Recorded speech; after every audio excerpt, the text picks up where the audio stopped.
warahmatullahi wabarakatuh. Alhamdulillah di rasulullah rasulullah bil huda wa dinil haq la tarala dini kulih wa kafa billahi syahida asyhadu ta'ala syarikalah wa asyhadu anna muhammadan abduhu wa rasuluh la nabiyya ba'da. Syukur alhamdulillah pada Allah Subhanahu wa taala yang telah memberikan pada kita berbagai macam nikmat iman, nikmat Islam, nikmat sehat, nikmat panjang umur, nikmat kesempatan ya Bapak Ibu sekalian untuk bisa bertatap maya di pagi hari ini ya. Mudah-mudahan semua dalam keadaan sehat walafiat tanpa kekurangan suatu apapun, dilancarkan segenap aktivitasnya ya Bapak Ibu sekalian. Salam serta salam semoga senantiasa tercurah pada baginda Nabi Allah Muhammad Sallallahu Alaihi Wasallam. Semoga kita termasuk dari bagian umat yang senantiasa istiqomah dengan ajaran-ajaran beliau hingga akhir hayat kita. Ya Rabbal Alamin. Baik Bapak Ibu, bahagia sekali di pagi hari ini saya share screen ya. Di pagi hari ini bisa bertemu ya dengan Bapak Ibu sekalian ya. Saya kira ini adalah pertemuan yang istimewa karena ini adalah hari Maulid juga ya Bu Roko ya. Istimewa yang keduanya adalah sebenarnya diskusi atau interaksi kita ya. Saya sendiri dengan Bu Roko ya tergabung juga di JSIT. Beberapa waktu yang lalu bulan apa ya? Saya berkesempatan di sana ketemu dengan Ustadz Nowo ya. Kita juga bincang-bincang tentang PBL ya waktu itu ya. Tahun lalu kayaknya Pak. Tahun lalu ya Bu ya. Tahun lalu. Oke. Nah, iya di masa pandemi ini satu sisi memang kita agak kesulitan kalau ketemu dengan tatap muka. Namun ada hal lain yang rasa-rasanya kita jadi lebih fleksibel ya, dinamis ya, tinggal menyesuaikan waktunya. Oh, ini flyer apa namanya background saya ini kemarin nih, mohon belum diganti. Baru banget kemarin apa namanya dengan teman-teman NICE ya, NICE Indonesia, berbincang-bincang juga dengan rekan-rekan Dompet Duafa dan partners, terus ada link aja syariah ya. Terus berikutnya dengan apa rekanan sekolah-sekolah ya di bawah jaringannya Dompet Duafa ya. Nah, ini sebenarnya adalah materi yang beberapa waktu yang lalu juga saya sampaikan juga kepada teman-teman JSIT pusat yang waktu itu punya hajatan ya, webinar juga. Tapi ada beberapa hal yang saya custom ya, saya modifikasi untuk keperluan hari ini. Salam kenal juga untuk beberapa teman-teman ya, yang tadi sudah disebutnya Bu Tati ya. Assalamualaikum Bu Tati Indriani. Terus Ibu Kepsek TK ya, Bu Lala, Kepsek SD, Bu Lela, mohon maaf, Kepsek SD Bu Lisda ya. Terus berikutnya dengan Pak Kepsek SMP, Ibu ya, Bu Dwi, ya, dan Ustadz Farid ya. Saya bersyukur, alhamdulillah ada Ustadz Farid dan Ustadz Jam ya. Saya kira saya laki-laki sendirian tadi ya di sini. Oke. Baik, ini sedikit profil yang tadi sudah, dan teman-teman yang mohon maaf saya catat tadi mungkin ada yang kelewat belum sempat tersebutkan satu persatu. Dan nah ini profil singkat saya mungkin nggak banyak ya. Saat ini diamanahkan sebagai Direktur Pendidikan di NMBS Bogor. Sebelumnya di Kepala Sekolah SMA ya di NMBS Bogor juga.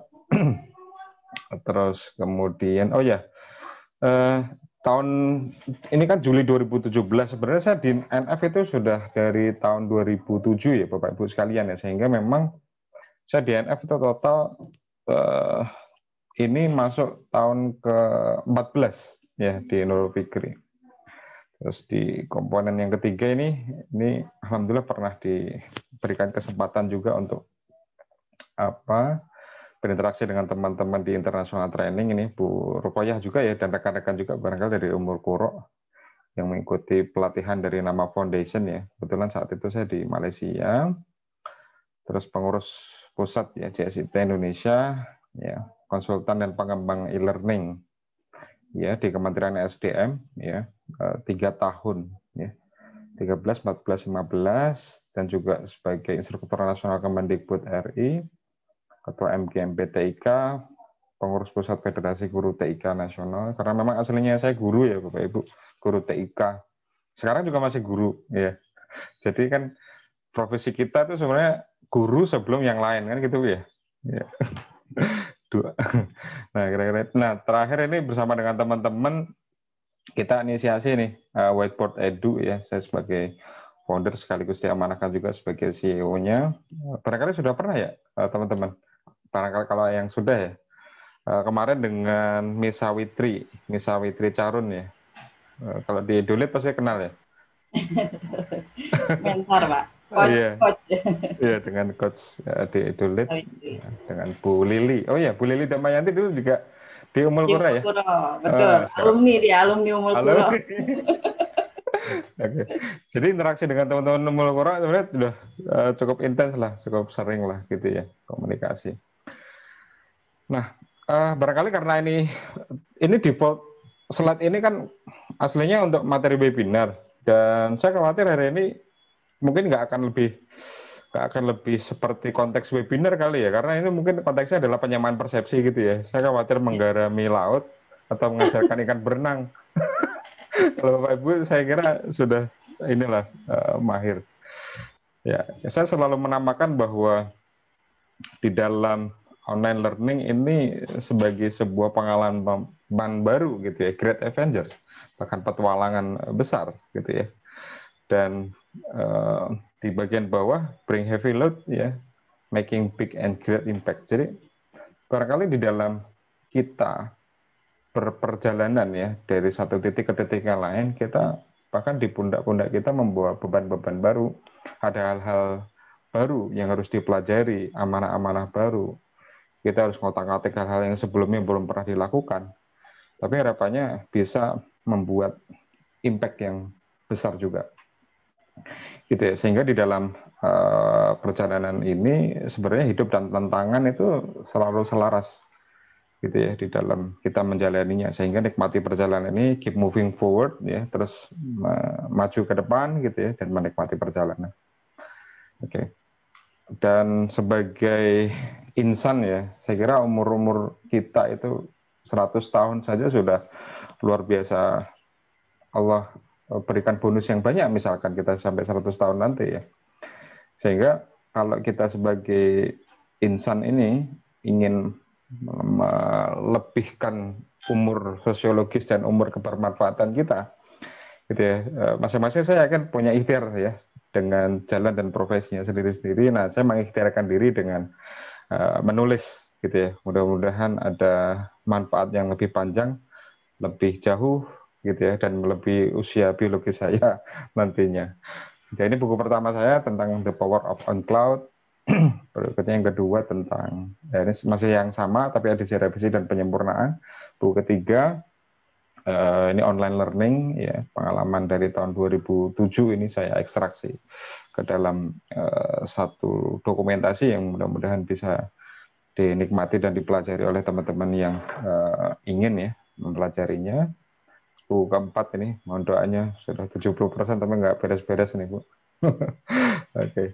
Ini di tulisan-tulisan saya di Republika berikutnya. Nah ini juga masa pandemi kemarin di detik.com. Oke. Di masa Zoom yang terus-menerus kita gunakan dan kita sangat intens sekali Bapak Ibu ya. Di Maret 2019 saja di tahun lalu itu ada 1.600.000 menit ya yang berhasil dicatat oleh Zoom. Ya, di Maret 2020 sudah 15,6 ya. Nah, ada user baru di Maret 2019 itu ada 540, tapi di Maret 2020 ini sudah 39.000, luar biasa besar. Di Maret 2019 itu ada 8.280 meeting gitu ya, tapi di Maret 2020 sudah sampai dengan 53.000 sekian gitu ya terjadi meeting. Saya kadang-kadang punya ini ya nih apa namanya satu Nah, kalau kita bicara tentang apa generasi baby boomer ya di masa lalu pasca Perang Dunia Kedua itu kelahiran tahun 1946 sampai dengan 1964 gitu ya. Itu dia memiliki karakteristik ini nih Bu di baby boomer saat itu karena habis Perang Dunia Kedua ya habis-habisan banyak orang meninggal, sakit dan seterusnya ya. Nah, sehingga mereka itu saat itu lebih sering di rumah mencintai keluarganya gitu ya, terus dan juga gila kerja termasuknya dalam tanda kutip ya di generasi baby boomer saat itu pasca Perang Dunia Kedua. Nah kita ini di tahun 2020 di masa pandemi ini di mana kita sering banget nih berinteraksi dengan Zoom dan teman-temannya, kita juga sering di rumah ya, terus banyak waktu barangkali kita di via online itu banyak kerja juga gitu yang kita lakukan ya. Sehingga saya kadang-kadang apakah ada karakteristik yang sama ya antara baby boomer di masa lalu dengan baby boomer saat ini? Nah, kira-kira gitu ya. Ini sebenarnya refleksi sih Bu, pertanyaan. Barangkali nanti akan ada riset terkait dengan hal ini gitu ya. Baby boomer dan baby zoomer. Oke. Nah di dalam webinar saya biasanya selalu ada ini, tapi kita nggak kita skip aja.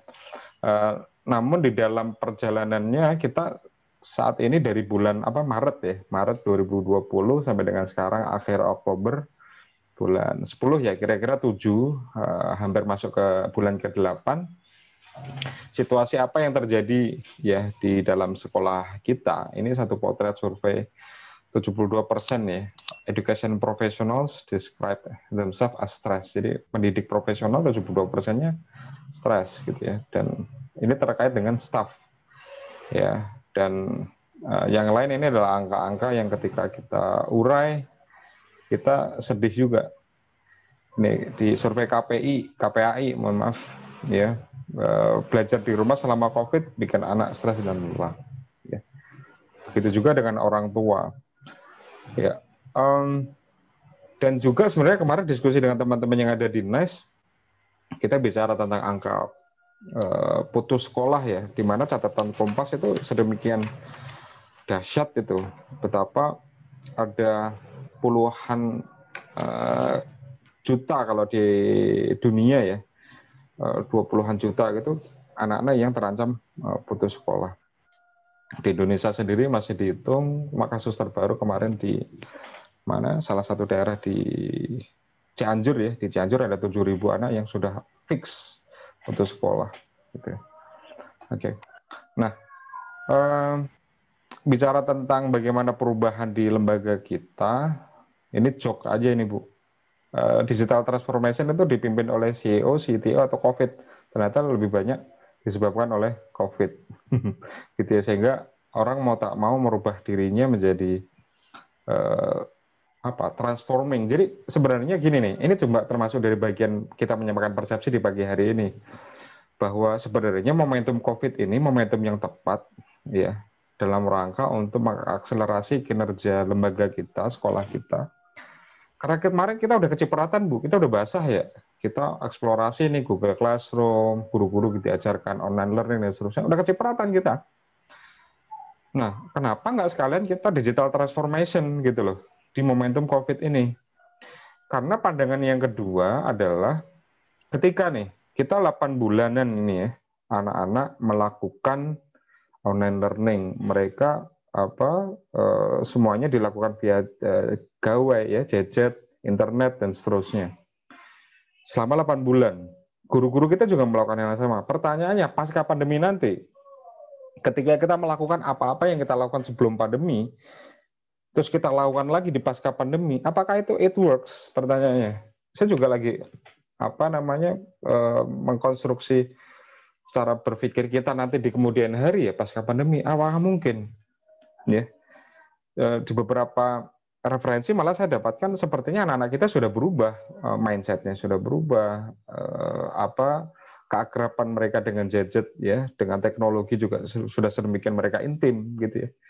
Dan kalau kita melakukan pendekatan sebelum pandemi dengan cara-cara kita terdahulu, terus kita pakai lagi di pasca pandemi, sepertinya banyak hal yang sepertinya harus kita adaptasi lagi nanti ke depan. Saya kira itu untuk refleksi kita berpikir ya, untuk melihat masa depan dunia pendidikan ke depan, sekaligus bagaimana menggunakannya untuk keberlanjutan dan akselerasi lembaga kita gitu.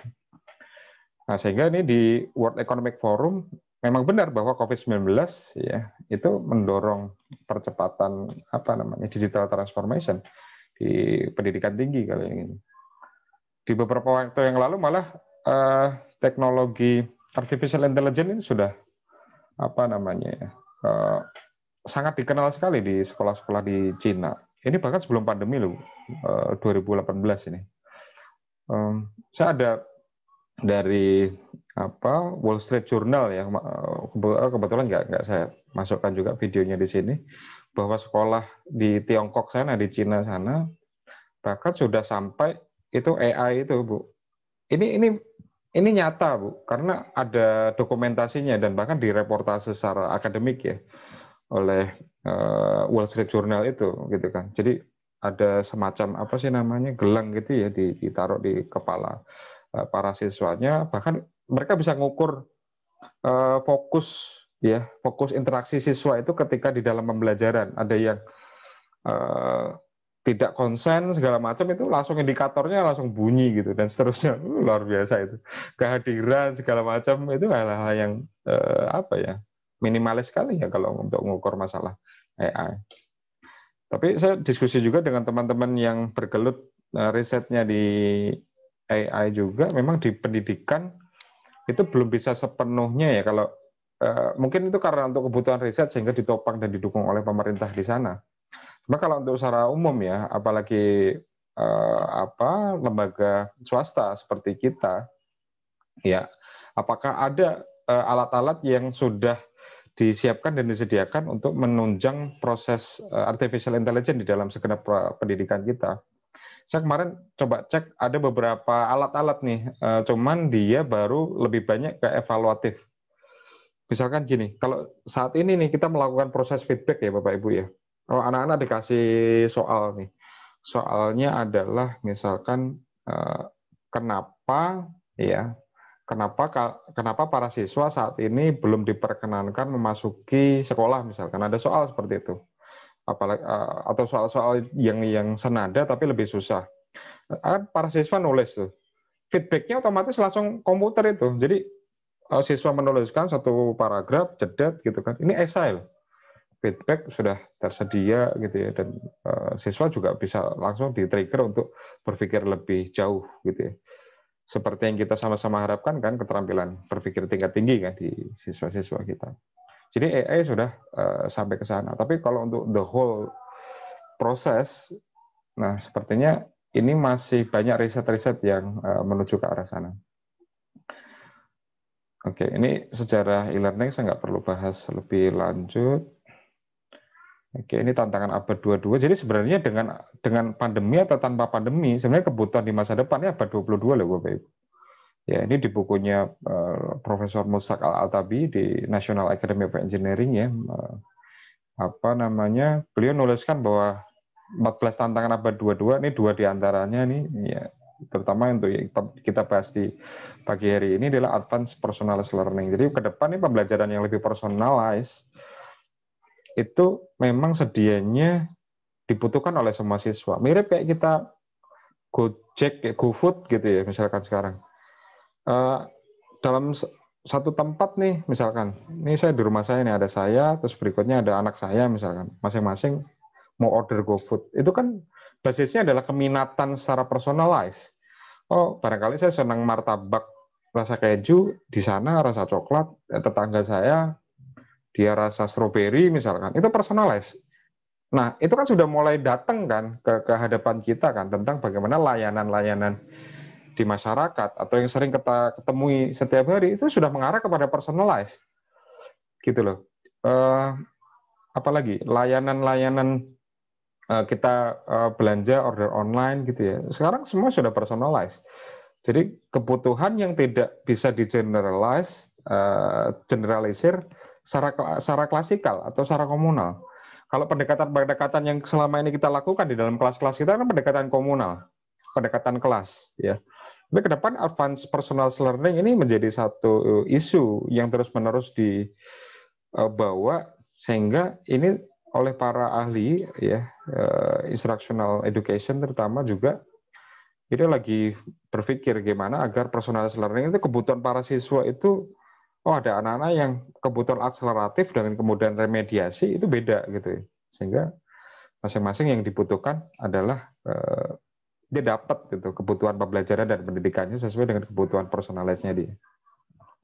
Nah, sehingga ada banyak hal yang sejatinya kita siapkan ya untuk menuju ke masa itu. Ya, saya menggariskannya menjadi 3 komponen shifting our mindset. Ini di banyak lembaga juga saya sampaikan kalau kita ingin bicara tentang budaya baru di masa depan yang ingin sama-sama kita tumbuhkan, kita munculkan di lembaga kita.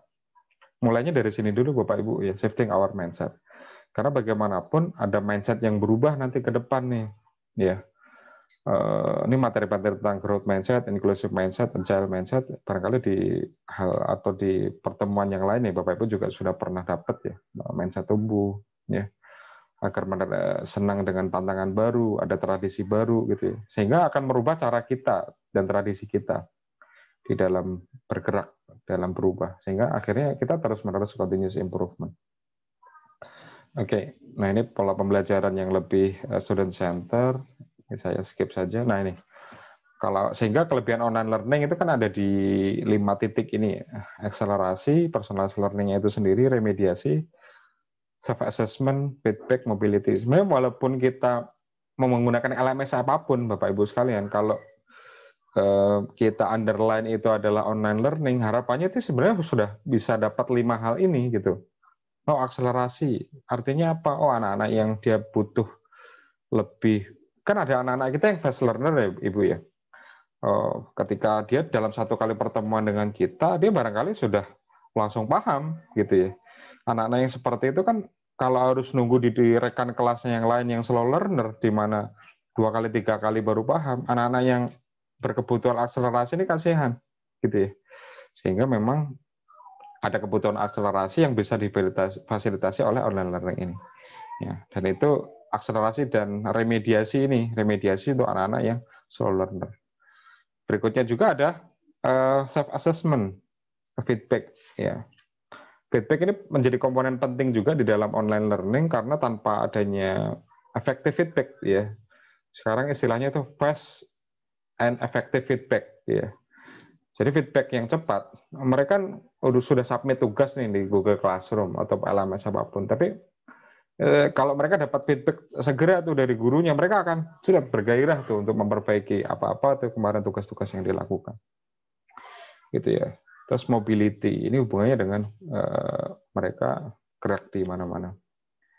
Oke, ini ada beberapa hal nggak saya bahas di sini. Saya langsung lompat ke strategi transformasi. Nah ini strategi transformasi ya. Ini sudah agak lebih dalam dari pengantar tadi.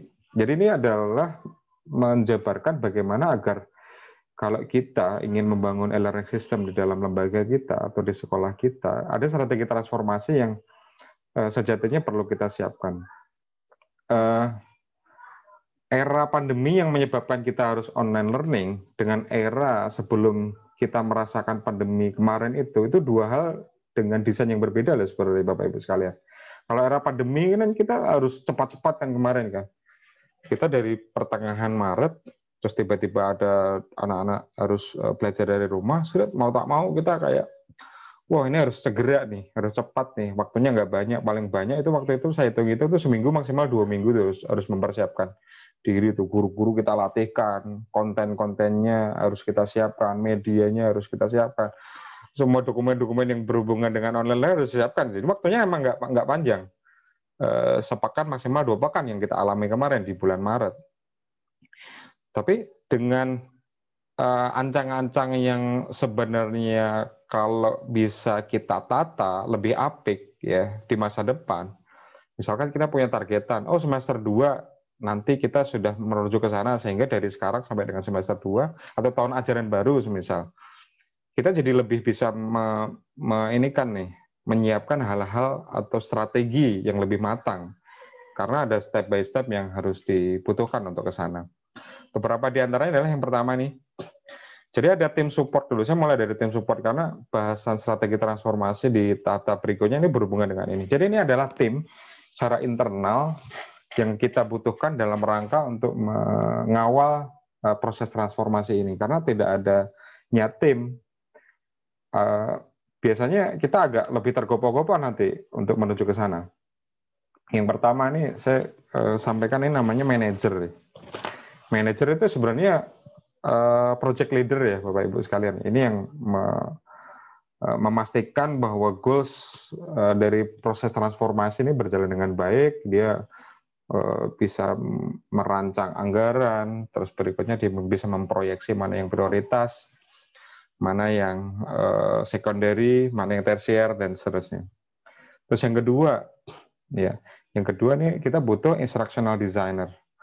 Instructional designer ini instructional design itu kan hubungannya ada 3 ya. Ada dia mendesain pembelajaran, berikutnya developingnya, dan dia delivery-nya.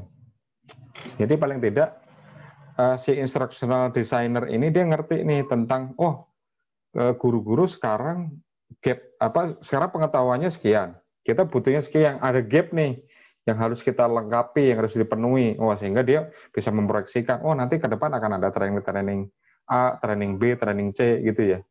Nah, ini biasanya kalau di sekolah-sekolah itu ada di Wakakur nih. Instructional designer gitu ya. Sehingga dia paham juga pedagogisnya juga. Ini ada materi tentang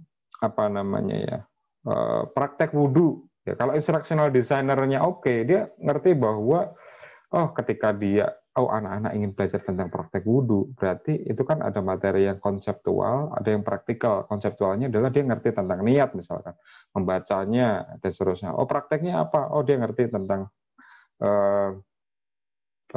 rukun wudunya ya dan seterusnya. Jadi instructional designer itu paham paling tidak bagaimana akan mendelivery suatu materi dengan pendekatan yang paling proper gitu ya, paling efektif. Itu instructional designer. Berikutnya yang ketiga, subject matter expertnya SME, saya nyingkatnya ya. Kalau yang tadi ID, ini SME. Ini hubungannya dengan materinya itu sendiri, Bapak Ibu. Ini biasanya kalau di sekolah-sekolah saya sampaikan subject matter expert itu ada di guru-guru, terutama guru-guru senior ya. Guru-guru senior, atau kalau di sekolah itu ada MGMP, jadi ini koordinator MGMP Mapel. Jadi yang lebih paham tentang expert materinya sendiri gitu. Misalkan tentang biologi, proses fotosintesa. Dia yang menguasai ini terkait dengan materi pendalamannya ya, dan tingkat kedalamannya terutama di subject matter itu. Nah, kalau yang keempat ini lebih ke teknik ya, lebih ke teknis, yaitu persiapan web supportnya ya, ada server, learning management systemnya, etc. Terus misalkan dia butuh alat-alat yang dibutuhkan gitu ya, semacam nanti kalau komunikasi jarak jauh akan lebih oke jika menggunakan Zoom misalkan daripada Google Meet atau WebEx dari Cisco gitu misalkan. Dia punya pertimbangan-pertimbangan itu. Media editing dan finishing. Nah, karena media-media ini sejatinya cukup melimpah dan banyak ya di saat-saat seperti ini gitu ya. Bisa dari media yang by design yang memang sengaja dikembangkan secara internal ataupun media-media yang kita dapatkan dari eksternal. Yang kelima, ini ada MS Administration-nya. Ini ngurusi registrasi, announcement, schedule. Jadi khusus di dalam sistemnya, modelnya itu. Nah, yang terakhir adalah IT and Maintenance Support. Ini hubungannya dengan hal-hal teknis ya, berkaitan dengan kebutuhan. Jadi tim-tim ini sebenarnya tidak harus berdiri sendiri-sendiri. Ada beberapa yang dilebur terkait dengan situasi organisasinya. Dan sejauh mana kita punya power untuk SDM ini, gitu ya. Apakah SDM kita sudah ada di berapa tempat nih? Ada di 6 tempat ini atau kita masih punya SDM barangkali tidak di semua tempat ini, sehingga mungkin nanti akan ada yang di merger di satu posisi dengan posisi yang lain. Nah, tahap berikutnya di strategi transformasi ini setelah punya tim ya, kita menata, menyusun. Ada tahap-tahapnya. Ini sebenarnya ini overview, nanti di slide berikutnya ada penjabarannya lebih detail lagi. Ya, mengidentifikasi format kelas. Ini sebenarnya yang kedua ini, pemilihan model desain instruksional. Nanti saya kasih dua pendekatan, satu Azure, satu lagi ED model. Ya, jadi model desain instruksionalnya juga ada. Jadi di akademik ini pendekatan kita. Kemudian tahap ketiganya ya menggunakan dan memperhatikan interaksi ya terhadap konten, tutor, pembelajar yang lain. Ya, tahap 4 memilih teknologi pendidikan atau ruang belajar yang tepat. Ya. Tahap 5 menata prosedur dan survei. Jangan khawatir, nanti di slide terakhir juga saya sampaikan juga beberapa survei-survei ya yang bisa kita berikan ya pada para siswa. Oke. Bentar. Nah, saya langsung masuk ke yang kedua ya, model desain instruksional. Ada dua yang coba saya tawarkan terkait dengan ED model dan yang kedua dengan Azure model. Ini walaupun model desain instruksionalnya kalau di teknologi pendidikan itu cukup banyak pendekatannya ya, Dick and Carey itu juga cukup terkenal. Nah, kalau Azure model itu bagaimana pendekatannya? Ini kita menganalisis si pembelajar dulu, si siswanya ya, demografi, pedagogi, ya, general karakteristik. State objektif ini terkait dengan tujuan-tujuan pembelajaran yang akan diberikan. Kalau toh tidak secara keseluruhan, ada beberapa lembaga yang membuat strateginya itu, Bapak Ibu, itu bertahap. Jadi nggak semuanya biak gitu, nggak semuanya. Bisa ada mulai dari piloting guru gitu ya, guru-guru terpilih gitu ya. Masing-masing rumpun mata pelajaran itu ada yang mewakili di situ. Ada juga dari subjek-subjek tertentu, mapel-mapel tertentu juga bisa. Ya. Yang ketiga ada metode, media, materials yang ingin dipilih gitu ya. Terus berikutnya utilize, bagaimana si instruktur nanti menggunakan material itu gitu ya. Terus, nah ini require learner participation. Ini hubungannya dengan partisipasi aktif dari si siswa ya, pembelajar kepada e-learning kita. Yang ketiga adalah evaluasi sistem. Nah, ini kalau Azure ya, sehingga pendekatan ini ya dengan karakteristiknya nanti kita akan bandingkan dengan ED model. Nah, secara akademikly begini sebenarnya Bapak Ibu, kalau kita ingin implementasi atau proses transformasi itu terjadi. Ya, ada analisis, design, development, implementation, evaluation. Tapi di beberapa lembaga kalau kita sudah firm di analisis dan desainnya, kita bisa langsung lompat ke development-nya gitu, sehingga proses ini jadi lebih ringkas dan bisa langsung dinikmatin oleh para siswa. Nah, saya coba bagi, ini kan AD nih, ADDIE, Analysis, Design, Development, Implementation, dan Evaluation. Masing-masing itu, kan kita tadi di awal sudah ada tentang tim ya. Nah, analisis itu lebih banyak nanti dilakukan oleh ini nih, instructional designer dan subject matter expert. Ya, analisis tadi. Kalau desain juga sama, dilakukan oleh instructional designer dan subject matter expert. Di development itu sudah di 3 sektor ini tadi ya, di tim kita tadi. Implementasi ini sudah melibatkan banyak orang nih, administrator, tutor, SME. Nah, evaluation-nya ya ini nanti di instructional designer dan subject matter expert. Ya, tapi si manajernya, leadernya tetap saja dia harus memantau dari proses dari hulu sampai dengan hilir bagaimana si e-learning system itu bekerja ya. Apakah it works? Nanti kalau di ED ini setiap tahapan ini bisa dievaluasi, Bu. Analisis hal-hal apa nih yang kemarin sudah dilakukan terkait dengan karakteristik si pembelajar, karakteristik konten, materi, karena bisa jadi, Bapak Ibu sekalian, nggak semua materi bisa kita deliver menggunakan ini. Kalau di sini kan kekuatannya LMS itu kan di asinkronus ya sebenarnya Bapak Ibu ya. Kalau yang kita lakukan sekarang kan sinkronus nih, sinkronus. Jadi tatap maya dalam satu waktu beda tempat aja. Kalau asinkronus sudah mah beda waktu, beda tempat. Kan gitu. Nah, LMS itu lebih banyak powerful-nya di asynchronous. Walaupun juga makin ke sini saya lihat seperti kayak Moodle itu dia sudah banyak nih fitur-fitur sinkronus. Zoom aja sudah ada di Moodle itu sekarang. Gitu ya. Saya nggak ngelihat di Google Classroom ya. Jadi sudah ada tracing attendance-nya juga sudah bisa lebih baik itu si model itu. Jadi melacak kehadiran siswa ketika dia hadir di course kita juga bisa lebih bisa diidentifikasi. Analis, desain, proses development, implementasi ini nanti kita akan kupas ya. Nah ini berikutnya ini perbandingan. Oke. Jadi menggunakan memperhatikan interaksi, ya teknologi-teknologi apa saja yang akan kita pakai, ya. Oke. Nah ini yang kelima. Ini ada survei. Jadi jangan lupa terakhir pastikan kita selalu ada evaluasi, ya. Survei, masukan dari expert, revisi part 1, report dari expert lagi, analisis feedback, dan revisi final. Jadi di tahap yang kelima ini, menatap prosedur dan survei ini sebenarnya adalah tahap yang kita lakukan sebelum si LMS besar ini launching, gitu ya, kira-kira gitu. Oke, ini. Nah, ini dari California State University ada beberapa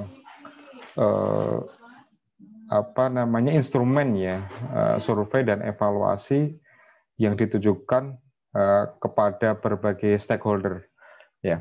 Jadi misalkan gini, learner support and resources. Jadi ini sejauh mana mensupport pembelajar dalam hal sumber-sumber ya. Jadi ini A, B, dan C ini sebenarnya satu hal. A, ya kalau itu exemplary-nya bagus, artinya dia akan milih yang A gitu kan, yang exemplary.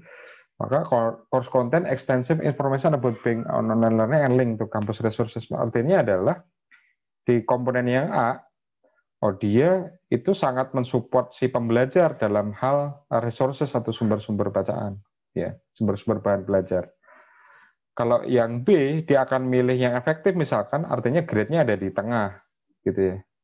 Terus berikutnya yang C, ya ini penawaran course terhadap sumber-sumber konten dan kemampuan pembelajaran.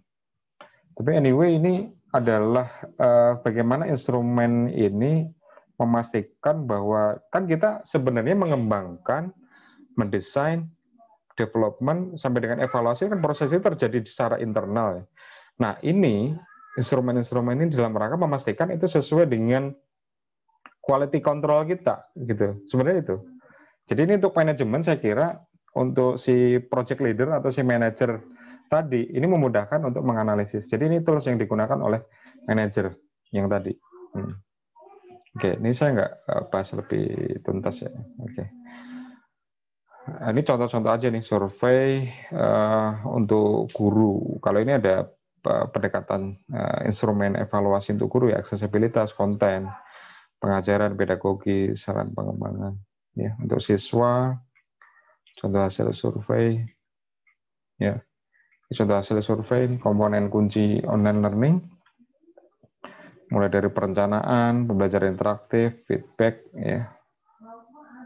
Oke, ini lesson plan-nya aja ada Bapak Ibu. Jadi guru itu ketika dia ingin masuk lebih jauh, ya, apa yang harus dilakukan oleh guru juga membuat perencanaan juga, gitu loh. Jadi nggak bisa, udahlah, saya taruh-taruh aja, nggak punya desain instruksional yang efektif, maka itu juga akan ini ya, sesuai perjalanan waktu nanti akan habis nanti di situ. Ini sampel antarmuka di beberapa tempat yang ini beberapa waktu yang lalu saya ngisi sebagai konsultan di ESDM, ya. Ini subject learning guide, ya, pembuatan course-nya, course interface, learning lesson section, ya, pekan 1, pekan 2, display kelas virtual. Oke, ini pengerjaan tugas, ya, video streaming sudah ada juga di situ. Penilaian ulangan online, ya, sudah ada hasilnya, sudah ada analisis butir soalnya, ya. Bahkan bisa langsung direkap dalam bentuk Excel, nilai-nilainya. Log report activity-nya juga sudah sangat detail, Bapak Ibu. Oke. Saya kira sudah selesai nih slide-nya. Baik, demikian ya Bapak Ibu sekalian ya. Mudah-mudahan ada manfaatnya, ini sebagai trigger saja untuk kita bisa diskusi di pertemuan kita sekarang. Saya kembalikan ke MC. Assalamualaikum warahmatullahi wabarakatuh. Waalaikumsalam warahmatullahi wabarakatuh. Allah. Terima kasih Pak Dedi. Semuanya kelihatannya sudah mulai banyak berpikir apa yang harus kita lakukan. Mantap. Banyak ya, Bu. Banyak sekali. Yang terpenting adalah SDM ya Pak Dedi ya. Dari SDM yang harus mensupport itu semua dengan sistem yang tentunya harus kita persiapkan juga. Ini wajahnya Bu Kabak udah langsung mikir siapa-siapa saja yang akan ditempatkan di sana. Ya baik, sebelum ke sana mungkin nanti ada teman-teman yang bisa ingin menggali lebih jauh untuk bisa bertanya, dipersilahkan Pak Farid, Pak Ocha. Selamat datang Pak Ocha, mohon maaf telat mengirimkan undangannya. Ya, silahkan yang ingin bertanya bisa langsung diaktifkan speakernya. Silahkan. Ibu Kepala Sekolah, silahkan, ini keterkaitannya langsung nanti aplikasinya ke unit-unit. Silahkan Ibu. Baik, saya Pak, boleh Pak. Silahkan Bu Dwi. Ya. Assalamualaikum warahmatullahi wabarakatuh. Waalaikumsalam warahmatullahi wabarakatuh. Gini Pak, untuk membangun sebuah sistem informasi ya Pak di sebuah sekolah itu efektifnya seperti apa ya? Maksud saya gini, kami pengalaman di SMP beberapa kali kemarin itu ingin membangun sistem apa ya? Kemarin itu tentang tes Pak, tes online anak-anak. Hanya saya berpikir karena anggarannya baru hanya satu kamar untuk satu partisi hanya untuk tes online saja ya Pak, belum secara menyeluruh tentang sebuah sistem informasi sekolah, maka saya ambil itu dulu gitu. Nah sebenarnya kalau kayak gitu ya Pak, membangun sebuah sistem sekolah itu efektifnya apakah sebuah institusi sekolah harus punya orang tentang programmer yang handal untuk merancang itu, atau kalau saya pribadi kayaknya kok ini jadi nggak efektif gitu ya kalau kita setiap maaf ini di luar ya, kalau kita mengambil setiap sebentar ya Pak, ada yang lewat.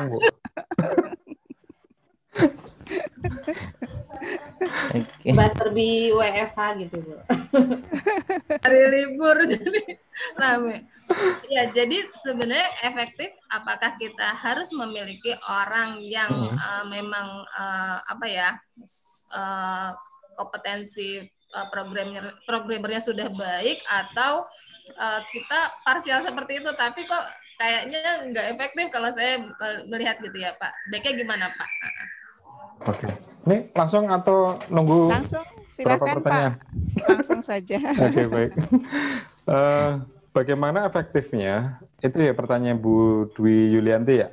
Ibu Epsek ya? Jadi sebenarnya ada, karena saya tadi menangkap ada sistem informasi ya yang disampaikan oleh Bu Dwi. Sebenarnya ada dua hal yang berbeda Bu dengan cara kita memandang learning management system dan sistem informasi. Begitu ya, itu dua sistem yang berbeda, bahwa di tempat-tempat tertentu barangkali mereka memiliki relasi ya.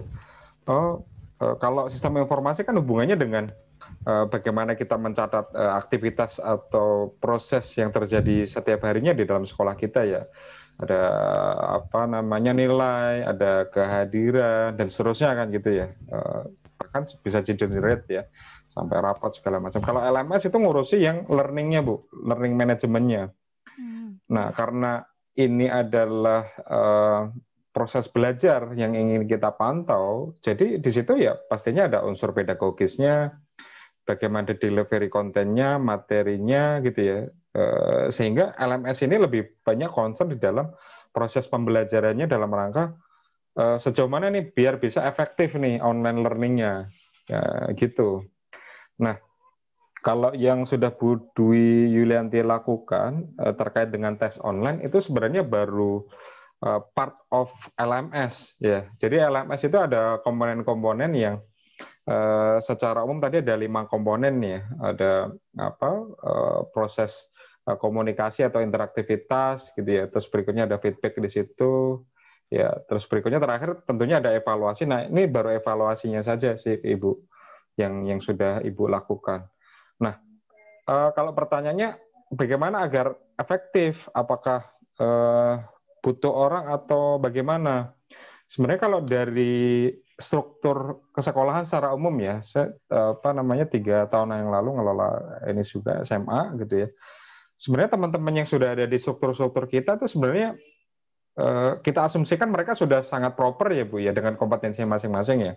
Misalkan Wakakur dia sudah bisa melakukan proses analyzing, wah ini kurikulum, ini materi, wah ini delivery seperti ini. Sebenarnya mereka tinggal satu step lagi bagaimana agar di versi online learning-nya yang harus kita tumbuhkan sedikit gitu ke teman-teman ini, ke Wakakur, ke MGMP gitu ya, subject matter itu kan yang paling menguasai tentu saja adalah guru-guru kita kan, guru-guru expert. Kalau butuh dari luar bisa jadi nanti beda, apalagi kita punya kurikulum kekhasan yang hanya sekolah kita saja yang punya gitu. Jadi orang-orangnya di setiap sekolah saya karena asumsinya setiap posisi itu sudah ditempati oleh orang-orang yang sudah pada porsinya ya, sudah memiliki kapasitas untuk itu ya, sebenarnya tinggal bagaimana satu langkah atau 2 langkah lagi menuju ke online learning-nya itu. Penyiapannya di situ sih Bu menurut saya. Begitu Bu. Baik, terima kasih. Bu Indri, mohon maaf. Silakan Pak Farid. Ya. Terima kasih. Assalamualaikum warahmatullahi wabarakatuh, Pak Dedi. Salam. Ya, Pak Farid. Mohon maaf untuk pembuatan sistem itu kan kalau menurut saya ada 2 sistem yang memang sudah jadi dan sistem tumbuh gitu Pak ya. Nah, kira-kira ada pengaruhnya nggak Pak? Kalau misalnya kita sekarang pengen yang tumbuh gitu, yang kita inginkan yang kamar A, B, C dulu gitu. Untuk yang DE-nya nanti gitu. Nah, itu pengaruh terhadap kualitas sistem itu apa enggak gitu? Ini sudah masuk ke strategi sih Pak Farid, dan beberapa lembaga termasuk saya sendiri juga menyarankan ketika kita ingin bangun e-learning itu ada piloting dulu Bapak Ibu. Pilotingnya itu bisa dari guru-guru yang kita anggap dia punya kapasitas teknologi menguasai, terus yang keduanya dia juga punya pemahaman yang mendalam terkait dengan materinya, itu kalau basisnya dari guru ya, atau juga dari mapel, dari pendekatan mapel. Kira-kira mapel-mapel apa saja nih yang akan nanti kita pelan-pelan kita migrasikan ke online learning. Jadi bisa pendekatan itu pilotingnya. Kalau pendekatannya, dan kan ini kan kita ngomongin online learning seperti di awal tadi, ini sebenarnya adalah inisiatif organisasi, jadi sehingga memang harus menyeluruh dari paling atas sampai dengan paling bawah kan, begitu, sehingga prosesnya perlahan, tapi kita punya timeline, bahkan kita punya roadmap tuh. Oh, semester ini mapel ABC, guru ABC misalkan. Nanti semester depan ini harus bergerak nih lingkarannya, sehingga ada proses penjaminan mutu yang berjalan setiap saat. Ada training yang sudah memang kita desain dari awal, oh nanti guru akan menguasai tentang ini, guru mendalami tentang ini. Lingkaran itu akan terus-menerus berkembang itu Pak Farid ya. Jadi lingkarannya tadinya kecil, tapi lingkarannya lama-lama besar. Nah kira-kira gitu. Kalau semuanya ditaruh dalam satu waktu, biasanya kurang efektif itu Pak, di dalam perjalanannya gitu. Sampai kita cek and recheck terus tuh. Gitu. Berarti harus dirumuskan dulu secara global ya Pak ya. Dirumuskan dulu secara globalnya itu seperti apa gitu, baru nanti ketika kita menentukan misalnya sistem itu sistem tumbuh, berarti kita kedepannya itu udah punya gambaran gitu ya, karena memang udah dirumuskan di awal gitu. Betul Pak. Dan walaupun memang kita sepakati nih misalkan mapel ABC itu pun kadang-kadang nggak semua KD ya, nggak semua KD, nggak semua indikator juga bisa didelivery lewat itu secara utuh. Kita juga perlu menganalisis, makanya kenapa tadi di EDI ada analyzing itu, proses itu yang berjalan. Oh, mapel ABC. Berikutnya di bagian apa nih yang bisa masuk? Ini lebih efektif dan seterusnya itu tadi. Kalau di dalam kita sebelum pandemi Pak ya kan, makanya kenapa ada istilah blended itu, blended learning sebelum pandemi ini. Itu blended itu sebenarnya dia kombinasi antara tatap muka dengan tatap maya. Kalau tatap mukanya itu guru ketemu, kalau tatap mayanya kan anak-anak bisa mendalami gitu ya segala macam, sehingga blended itu yang apa memiliki tingkat efektivitas lebih tinggi gitu. Bahkan seperti universitas terbuka sekalipun kan nggak semuanya full tatap maya kan, nggak semuanya full jarak jauh kan, tetap ada proses yang bisa diperdalam dari ininya.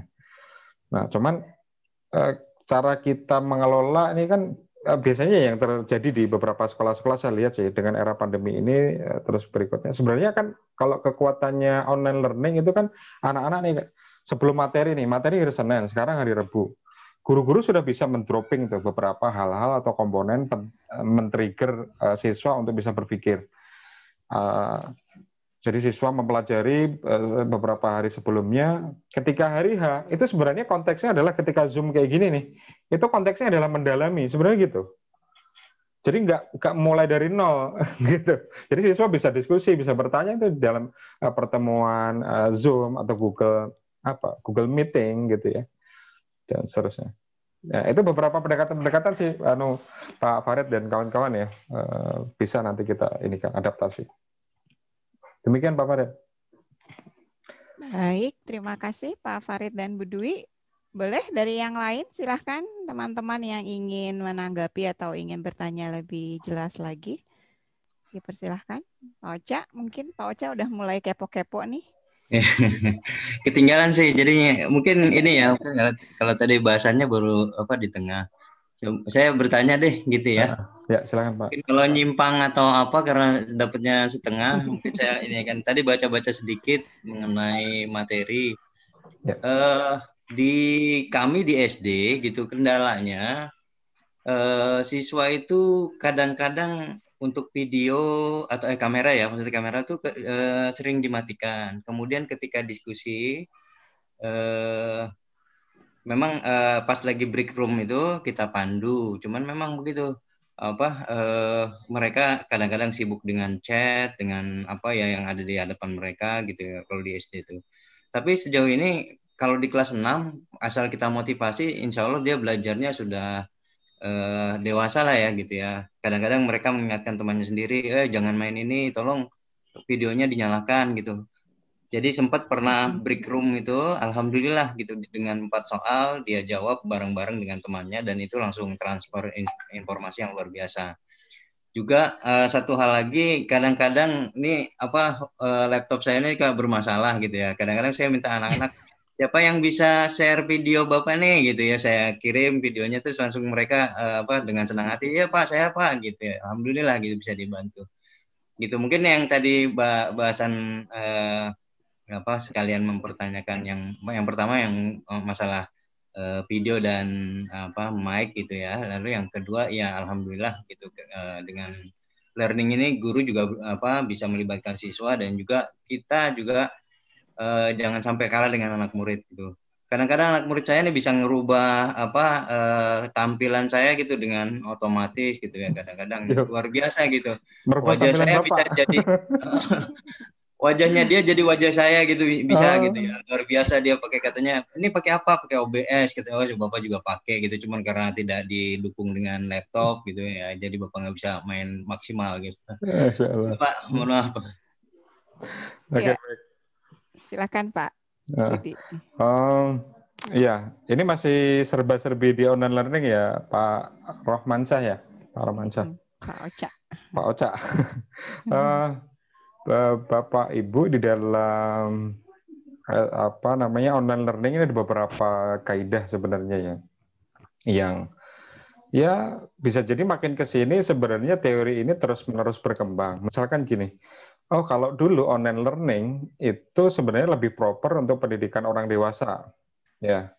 Ada teori yang menyatakan demikian sehingga memang penerapan di level perguruan tinggi, SMA, SMP, ya SD itu dari atas dari sisi kematangan belajar itu lebih efektif, kira-kira begitu. Tapi saya nggak bilang kalau SD tidak efektif ya. Tentunya butuh pendekatan-pendekatan yang lain yang perlu kita terus-menerus gali. Itu pertama. Terus yang kedua, ada keyword-keyword juga nih Pak Ocha dan rekan-rekan yang lain dalam kita mengelola online learning. Ya, jadi penanaman tentang ini nih, apa namanya istilahnya tuh, oh ya kemarin ada materi juga tentang self-regulated learning. Bagaimana siswa itu ketika di dalam proses belajarnya, ketika di rumah dia bisa mengelola jamnya sendiri, mengelola konten atau materi yang ingin diperdalam, atau dia ingin lebih jauh di hal mana. Tidak selesai di situ, Pak. Ketika di dalam proses pengelolaan pembelajaran ini, kalau di kelas-kelas tatap muka kan kita biasanya suka ada kontrak belajar tuh, Pak. Masuk ke kelas aja. Nah, kontrak belajar. Nah, di dalam pengelolaan ini apa namanya PJJ juga kita masih butuh itu, Pak. Bedanya tentunya dengan modifikasi. Kalau dengan tatap muka bisa jadi Kak, ketika kita akan belajar, kesiapan pembelajaran kita sebelum kita dimulai dari misalkan kalau tatap muka kan tidak meja kalian rapi, tidak ada buku mata pelajaran sebelumnya yang masih terbuka dan seterusnya. Itu kan bagian dari cara kita mengelola apa namanya ya, komitmen mereka bahwa mereka sudah siap belajar. Nah, di dalam kita online learning juga Bapak Ibu bisa tumbuh kembangkan ya, terutama itu juga untuk membangun komitmen dan kesepakatan bahwa itu muncul dari internal mereka. Misalkan gini, sebentar Pak, ini saya ada contoh yang mungkin bisa saya sharekan ya, mudah-mudahan ada di sini nih. Nah, saya biasanya kayak gini nih, add image sebentar ya Bapak Ibu, tunggu sebentar. Ini mungkin bisa juga digunakan oleh Bapak Ibu nih. Nah ini, kelihatan nggak Bapak Ibu? Nah di sebelah mana nih kanan ada classroom rules yang bisa kita gunakan juga di dalam kita mengelola pembelajaran daring seperti ini. Tapi tentunya komponen-komponen ini kan komponen yang sudah disepakati dengan anak-anaknya, ya. Jadi agar kita lebih dialogis dan menumbuhkan komitmen mereka tuh datang dari internal mereka. Misalkan yang pertama ini kan saya kan kelihatan kan, turn your video on. Jadi tetap menyalakan video, ya kan. Yang keduanya mute your microphone unless it's your turn to speak, misalkan. Jadi defaultnya adalah mute kecuali diminta untuk berbicara. Terus yang ketiga raise your hand if you want to say something, gitu kan. Raise hand ada fitur-fitur yang bisa diaktifkan, ya kan. Dan seterusnya, ya stay seated, jadi tetap duduk, ya tidak berdiri atau apalagi sepedaan, walaupun sekarang lagi musim. Kira-kira itu ya. Ini adalah hal-hal yang Bapak Ibu bisa kembangkan, dan ini agar tetap terus-menerus ada, sehingga kita taruh tuh di belakang layar kayak gini nih Pak. Dari sekalian, kalau cuma sekali slide kan biasanya sambil lalu mereka lupa kan gitu. Tapi kalau kita taruh di belakang, ada beberapa hal-hal yang lain yang menarik tuh Pak, kayak misalkan ada key apa namanya ya, kan kita kalau materi-materi tertentu membahas tentang Pitagoras, tentang apa kalau di matematika itu ada konsep-konsep penting tuh di sebelah atas itu masih bisa ditambahkan, masih luang ini konsep-konsep penting di dalam pembelajaran kita hari ini. Itu pun kalau Bapak Ibu ini ya lebih kreatif ya bisa banget. Keyword ya Pak. Kira-kira gitu.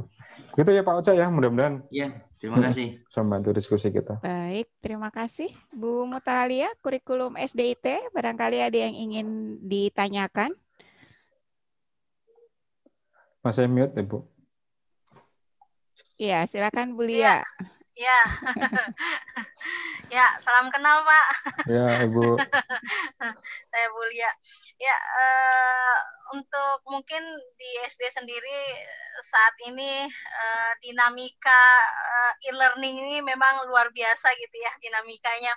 Mungkin dari siswanya, kemudian juga orang tuanya juga sebenarnya gitu dinamika yang terjadi gitu ya. Apalagi mungkin 3 bulan awal tuh luar biasa seperti itu. Jadi guru ini kayaknya 24 jam untuk memberikan edukasi edukasi terhadap orang tua seperti itu. Nah, mungkin kalau secara umum sih di SD sendiri terkait e-learning ini mungkin kalau untuk e-learning ini yang pas banget itu sebenarnya di kelas berapa sih Pak ininya gitu ya, karena memang ketika kita pelaksanaan ujian aja seperti itu ya, untuk e-learning ini memang agak-agak terkendala sendiri, terutama mungkin di kelas 1-2 ya Pak ya, sehingga memang di kelas 1-2 ini kita memang memiliki jalur yang metode berbeda dengan kelas 3, 4, 5, 6 gitu ya, karena memang masih pure benar-benar dari orang tuanya dengan orang tuanya gitu ya. Kita menggunakan teknologi di break room aja seperti itu di Zoom gitu. Kelas 1-2 itu masih buku saya sendiri. Jadi itu yang timbul gitu ya, kepanikan seperti itu, sehingga memang saya sampaikan ke teman-teman, mungkin kita belajar pelan-pelan gitu. Kelas 2 sekarang coba dimaksimalkan dari melalui chat dulu gitu ya. Jadi untuk ininya nih tahapan kalau untuk kelas bawah gitu ya. Tapi kelas 3-6, kelas 3 pun mungkin sudah mulai nih bisa menggunakan beberapa aplikasi seperti itu. Kelas 6 pun untuk diskusi pun ya masih banyak perlu belajar. Nah ini mungkin yang paling tepat ini e-learning yang kita ini tuh paling tepatnya mulai di kelas berapa ya Pak ya, seperti itu. Oke, baik. Ya. Bu Mutalalia, Bu Lia ya. Oke, makasih Bu Lia. Sebenarnya masing-masing level atau umur anak-anak kita itu tergantung juga dengan pendekatan belajarnya, begitu. Sehingga memang tidak bisa kita katakan. Tapi dengan Pak Ocha tadi ya saya sampaikan juga bahwa ya itu tadi, kalau usia kematangan belajar dan kemandirian itu kan memang dari usia biologis yang paling tinggi, yang lebih proper, mereka lebih siap ya, diberikan instruksi juga lebih memahami dengan lebih cepat gitu ya, sehingga mulai dari umur yang paling senior kan gitu ya. Cuman di level-level yang bawah ini saya juga mencermati banyak diskusi-diskusi kita kemarin beberapa dengan teman-teman di SDIT di salah satu di Serang ya. Kalau strategi untuk yang umur kelas 1, 2, 3 bagaimana kan gitu ya. Memang tidak bisa plek, harus kita tarik juga semuanya ke wilayah yang sama Bu, dengan umur-umur yang lebih dewasa, kakak-kakak kelas mereka. Sehingga pendekatannya bisa jadi ada juga itu yang pertemuan tatap mayanya itu dikombinasi juga dengan pertemuan semisal kita mengirimkan satu rubrik nggak kelihatan. Ini ada kertas di depan saya, itu disampaikan kepada orang tua, terus berikutnya minta bantuan orang tua untuk sama-sama mengawal proses pembelajarannya, sehingga memang tidak bisa pure. Dan dikombinasikan juga, barangkali kalau di HP kan ada fitur voice note, itu juga bisa digunakan dan dioptimalkan ya. Sehingga saya kira ini tantangan yang lebih lebih challenging banget ini untuk teman-teman yang ngajar usia awal ya, usia kelas rendah ya, kelas 1, kelas 2, kelas 3, apalagi TK dan PAUD yang lebih seru lagi saya kira ini di masa kayak gini nih. Baik. Nah itu beberapa pendekatan Bu Lia yang bisa diambil ya. Tentunya masing-masing ya itu nggak bisa dibikin rumus yang harus begini atau begitu, itu pun tergantung juga kadang-kadang dengan kondisi masing-masing orang tua yang ada keengganan, mereka nggak punya sinyal dan seterusnya kan juga. Itu strateginya pasti akan lebih banyak lagi dan lebih kompleks saya kira. Cuman pada kata kuncinya di masa seperti ini, kata kunci kan mereka belajar ya Bu ya. Jadi pastikan dalam tanda kutip nih, pastikan mereka belajar. Begitu. Maksudnya apa? Kita dengan berbagai macam cara, bahkan kita ngirim handout seperti ini melalui GoSend sekalipun, kan pada intinya akhirnya mereka belajar. Betul. Ya, sehingga proses itu yang kita pastikan. Modelnya, caranya, itu sangat fleksibel untuk bisa kita pilih. Saya kira begitu. Oke, baik. Terima kasih Pak Dedi. Mangga. Selanjutnya dipersilahkan. Oh ya, Ustadz Jamhuri, beliau guru tahfiz nih Pak. Tentu ada pendekatan yang lebih efektif lagi seperti apa nanti. Silakan Pak Jem. Ya, baik. Terima kasih Bunda. Pak Dedi, perkenalkan saya Pak James, guru tilawah dan tahfiz guru tilawah dan bahasa Arab di SD Pak.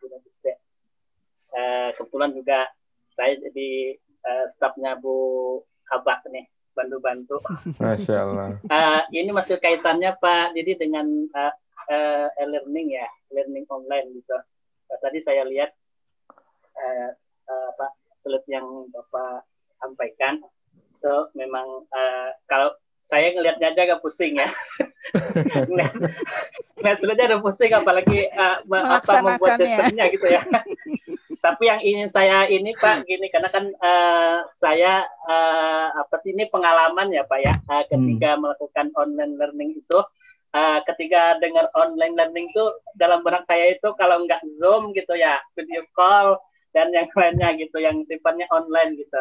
Nah yang saya ingin tanyakan Pak begini Pak, pertama kalau untuk online learning itu untuk mengukur kemampuan anak Pak, karena kan kebetulan saya kan di Tilawah Pak, Tilawah kelas bawah itu ini kejadian pengalaman ya Pak. Nah ketiga anak itu waktu kelas 1 kondisi normal saya yang ngajar anak tersebut gitu. Nah di kelas 1 saya tahu kemampuannya seperti apa. Nah ketika naik kelas 2 anak ini sama saya lagi dengan metode saya online learning. Nah ketika kelas 1 seperti ini, kelas 2 seperti ini. Saya kaget Pak, di kelas 1 ini anak termasuk dalam tanda kutip termasuk yang low ya. Tapi ketika di kelas 2 online learning itu cepat banget bacanya. Kayak pokoknya lancar banget lah gitu.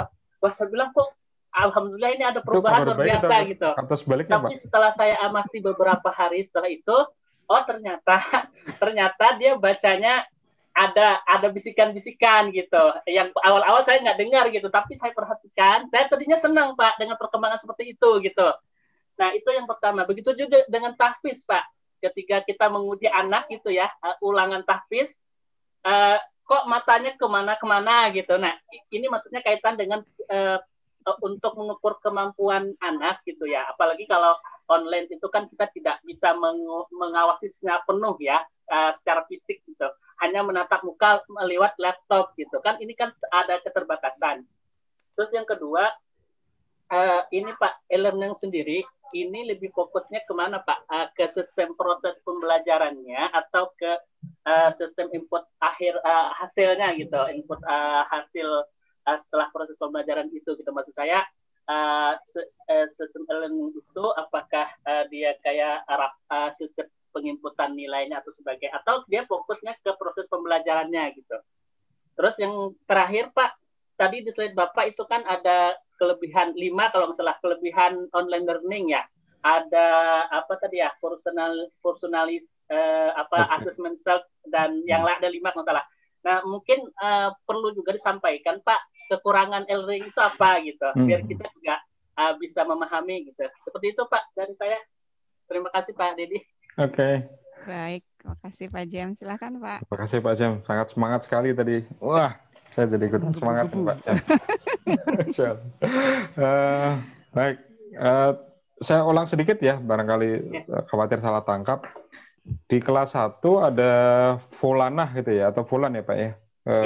Itu tahu persis kalau Pak Jem ini slow learner gitu ya. Di kelas ngajar 2, secara ini ya Pak, waktu ngajar tatap muka gitu. Ketika tatap muka slow learner. Hasilnya barangkali nggak sesuai dengan ini Bapak ya. Di kelas 2 masih dengan Pak Jem, tapi kok jadi lebih bagus gitu ya, jadi lebih cepat ya Pak ya cara bacanya karena tilawah ya. Oke. Nah pertanyaannya adalah apa yang terjadi dengan Fulan ini kan gitu ya.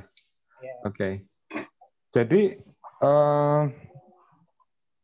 gini Pak, itu sebenarnya ya kita sama-sama berbangga Pak ya, dan bahagia juga kalau ada anak-anak kita yang ketika dalam masa online learning ini, kan sebelum kita bisa punya kesimpulan apapun, kita dahulukan bahwa ini anak mungkin belajarnya lebih giat, latihannya lebih kuat gitu kan, atau mungkin ketemu dengan mentor-mentor yang lebih banyak barangkali ketika di sekolahan. Kalau di sekolah mungkin pilihan-pilihannya akan terbatas Pak ya, tapi ketika dia out class, ketika di rumah ya barangkali akan jadi lebih beragam, dan mungkin ada kesempatan juga untuk belajar dari sumber-sumber yang lain yang lebih majemuk gitu kira-kira. Itu dulu. Terus kalau terkait dengan bagaimana ngecek terkait dengan ini Pak Jem, dan mungkin tidak hanya di tahfiz, saya kira kita juga perlu memastikan bahwa proses yang dialami anak-anak termasuk juga dievaluasinya itu dilakukan secara natural dan jujur. Kan yang kita inginkan begitu Pak ya. Ada beberapa pendekatan sih Pak Jem. Iya betul Pak. Misalkan gini, ini teknis banget ini jawaban saya nih Pak, karena apa namanya, ya kan ini pendekatan teknis apa nih yang perlu kita bisa sampaikan. Kalau di dalam PTS yang lalu Pak, saya agak lupa itu ulangan online apa. Jadi ketika anak-anak sedang mengerjakan begini nih Pak, ini kan mereka lagi PTS ya, lagi ulangan online ya. Mereka ngerjakan sesuatu, soalnya muncul di layar. Ya, muncul di layar. Itu butuh satu alat lagi. Ini yang terjadi kemarin di DNF, tapi saya pikir effortnya juga lumayan ekstra untuk guru-gurunya, karena guru-guru kan juga ada panitia yang kita amanahkan sebagai pengawas ya, pengawas ujian gitu kan, pengawas ujian. Ada juga tim IT di sana yang menyiapkan ada beberapa monitor itu untuk bisa mengamati siswa. Jadi per siswa Pak, ketika dia lagi ujian begini, kan kita lihat ini wajahnya nih. Ya. Di sebelah sini Pak, ini ada kamera, yang kameranya juga nanti dikonekkan ke Zoom.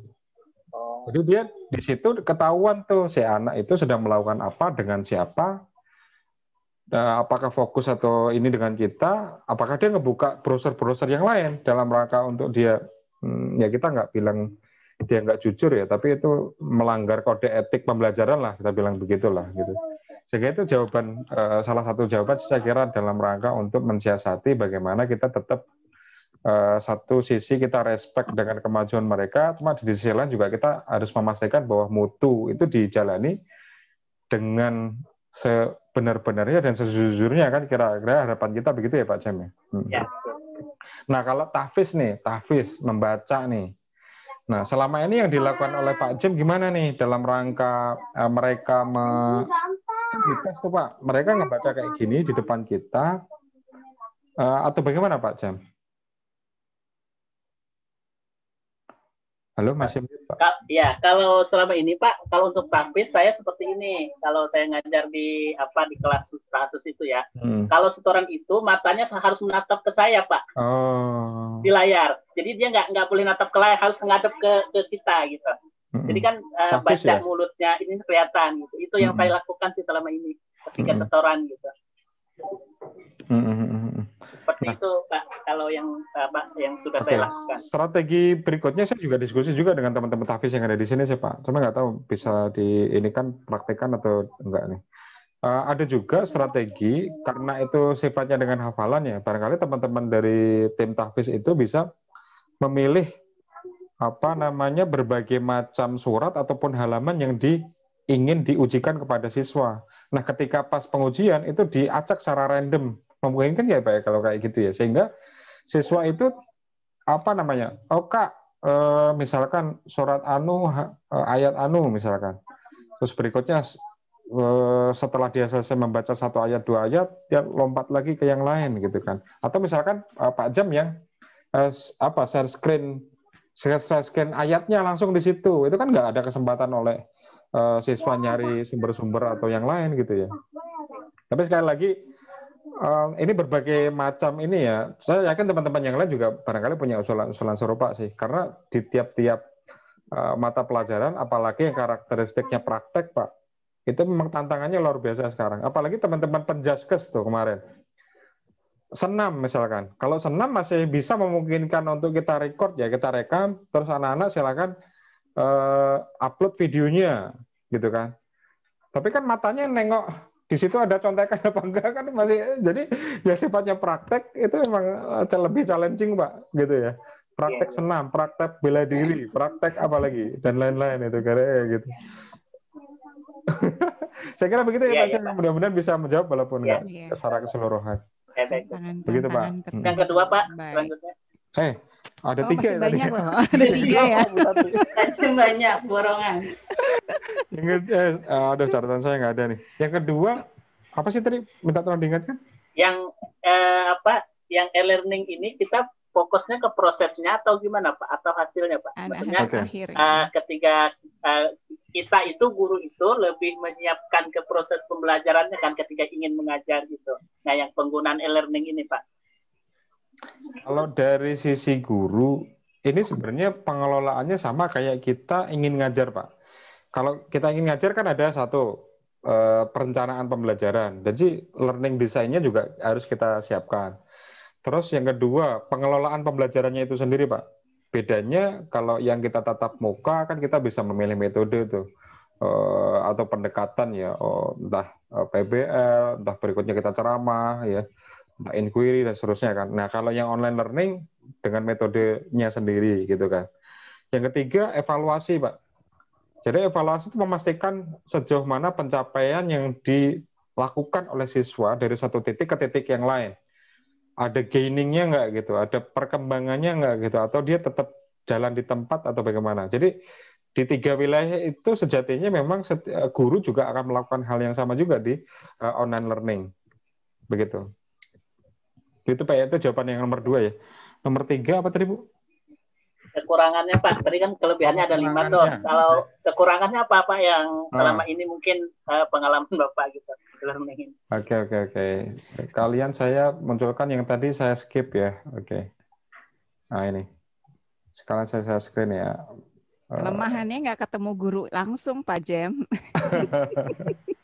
Ini ya. Jadi sebelum saya masuk ke slide ini, jadi di beberapa banyak ini ya literatur yang saya coba baca dan juga mungkin kita sepakati juga ya karena kita sudah melakukan hal-hal ini sejak dulu gitu ya. Jadi yang pertama Pak, itu terkait kalau kita ketemu tatap muka, jadi namanya pembelajaran ini kan tidak hanya transfer of knowledge kan Pak ya. Iya. Ada proses yang terjalin di situ lebih dalam, lebih luhur gitu ya. Misalkan keteladanan, ya, keteladanan dari guru role model, itu mereka nggak bisa dapatkan di dalam online learning. Sehingga yang berhubungan dengan afektif, online learning itu lemah di situ Pak. Afektif ya, sikap gitu ya, dan seterusnya. Jadi di situ titik lemahnya. Dan di sisi lain, ini faktor pendukung kesuksesan online learning yang saya tayangkan di slide. Tapi juga satu sisi kalau kita nggak bisa memenuhi itu, maka online learning ini juga tidak bisa efektif. Contoh, curiosity dari sisi siswa. Curiosity apa? Rasa ingin tahu, rasa ingin merindukan kecintaan terhadap belajar. Itu kan kalau siswanya memiliki rasa ingin tahu yang tinggi, kenapa sih habis hujan itu ada pelangi? Kenapa sebelum hujan itu ada mendung yang gelap? Orang-orang anak-anak kita yang punya rasa ingin tahu yang sedemikian dalam, dia akan nyari segala macam kan Pak. Di dalam materi-materi kita itu memenuhkan kebutuhan-kebutuhan itu. Tapi kalau curiosity mereka tidak terbangun, mereka selama ini hanya terpaksa saja belajar, ya online learning itu tidak akan optimal atau tidak bisa efektif sebagaimana harapan kita. Termasuk juga dari sisi gurunya Pak. Ada guru memantik rasa ingin tahu siswa. Jadi kalau yang siswa yang dibutuhkan adalah rasa ingin tahunya mereka, yang kedua, kalau guru memantik rasa ingin tahunya.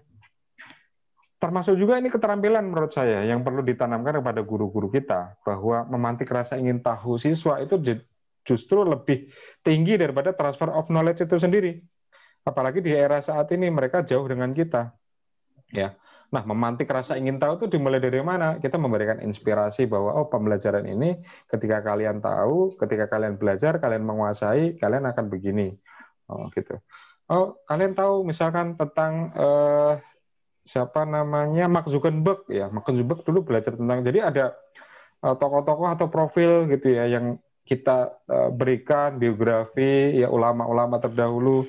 Tahu Ibnu Firnas nggak sih? Ibnu Firnas, siapa itu Ustadz? Nah, itu adalah orang yang sebenarnya sebelum Bright Bersaudara mereka sudah menyiapkan prototipe tentang bagaimana pesawat terbang dimulai, pesawat terbang diciptakan saat itu. Jauh sebelum masanya Bright Bersaudara misalkan. Itu kan dalam rangka untuk memantik rasa ingin tahu mereka. Setelah itu mereka akan browsing siapa sih Ibnu Firnas ya kan. Siapa sih Thomas Alva Edison gitu kan. Jadi pengkayaan seperti itu tuh yang perlu ditanamkan kepada guru-guru kita tuh agar tetap bahwa memantik rasa ingin tahu itu sama pentingnya dengan bagaimana kita memahamkan mereka di dalam pembelajaran kita. Ada hal-hal yang lain yang saya kira Bapak Ibu juga perlu kita sama-sama nanti pelajari, misalkan menyajikan tantangan. Kalau tadi memantik rasa ingin tahu, yang kedua menyajikan tantangan yang menarik, kontekstual, kemampuan coaching mengarahkan siswa mencapai tujuannya. Ini adalah faktor-faktor pendukung untuk kesuksesan online learning ya Bapak Ibu ya. Tapi tentunya terus-menerus nih, nggak dengan keterampilan dan kemampuan yang kemarin-kemarin kita miliki, dengan era online learning yang kita nggak tahu nih akan sampai kapan masa pandemi ini, saya kira terus-menerus kita butuhkan. Baik, terima kasih jawabannya Pak Dedi. Ya sebenarnya tantangannya memang luar biasa. Siapa lagi Saya Bu yang mau Indri. bertanya? Oh Mungkin ya, Bu Haja, silakan. Saya izin sambil minum nggak apa-apa ya? Sebelum menutup mungkin sekalian untuk yang siswa-siswa yang berkebutuhan khusus juga ini juga kan tentu ada perlakuan yang berbeda ya Bu Haja Rukoya dan Pak Dedi. Untuk saat ini dengan pembelajaran offline saja mereka sudah memiliki hambatan. Bagaimana dengan pembelajaran online? Nah, pendekatan yang efektif ini juga sedang kami carikan yang paling tepat seperti apa untuk pembelajaran dengan anak-anak berkebutuhan khusus yang menurut saya lumayan hampir setiap kelas ada perwakilannya, mulai dari yang slow learner sampai dengan memang jelas-jelas ada hambatan yang lainnya. Ya, silakan Bu Rukoya. Ya, mungkin kalau saya udah langsung tataran teknis ya Pak Dedi. Tadi udah lumayan banyak juga yang sudah kita dapatkan ya dari sesi hari ini, terutama sih penguatan tentang transformasi. Nah, kalau untuk membangun sistem ya, kalau misalnya ini mungkin penjelasan singkat saja juga nggak apa-apa Pak Dedi. Kira-kira dibutuhkan waktu berapa lama Pak? Kemudian Pak, misalnya tadi sudah dijelaskan ada yang ED, kemudian ada Azure model ya. Kalau misalnya yang paling strategis kan pertama adalah yang menyusun desain instruksionalnya ya Pak, menyusun kebutuhan, kemudian mencari pola ataupun tipe dan jenis-jenis apa yang akan kita rancang gitu ya. Nah, kira-kira dari Pak Dedi sendiri ya, untuk tahap awal nih, kalau memang kita berencana mengarah ke sana, kira-kira pertama berapa lama waktu yang dibutuhkan, kemudian tahapan-tahapannya itu kita berawal dari apa gitu ya, itu mungkin Pak Dedi. Oke.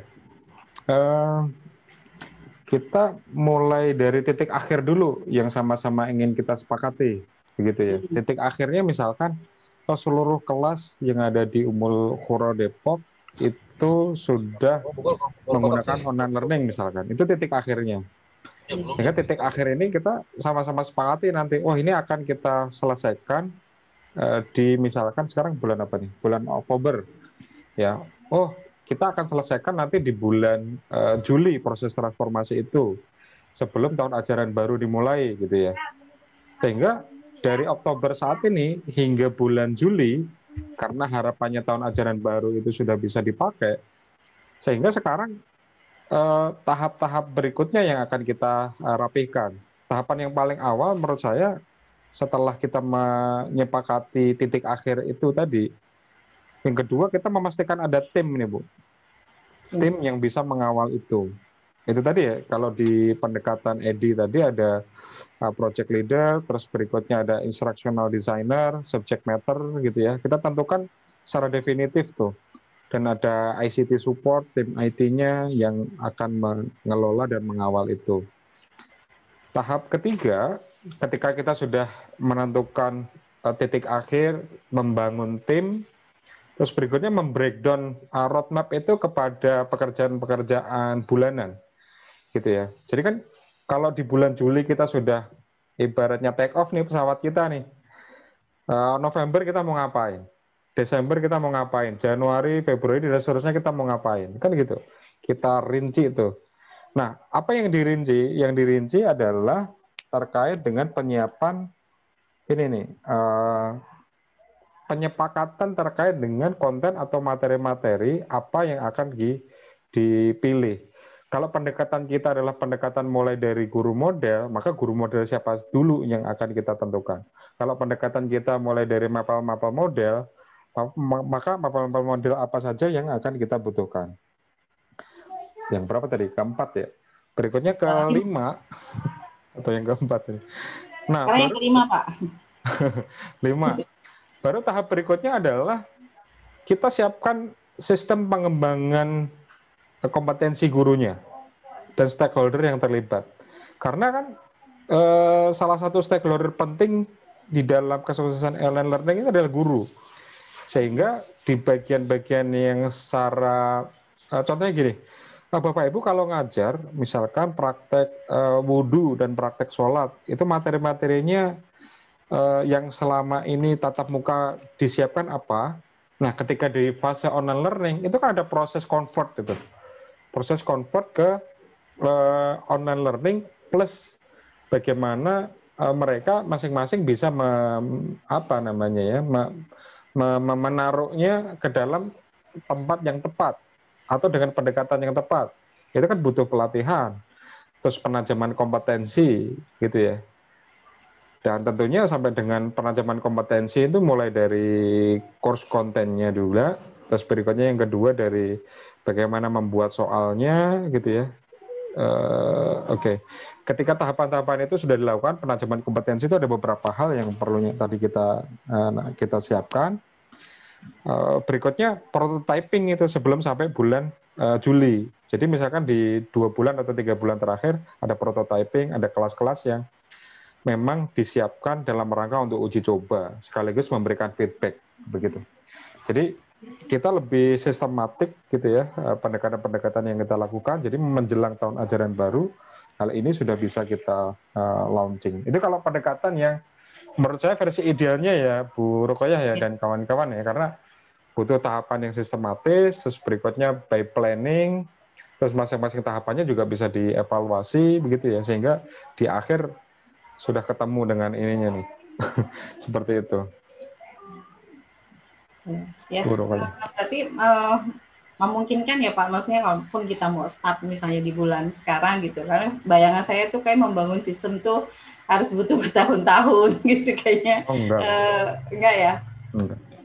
Bisa akselerasi ya Pak, tergantung tadi kebutuhan.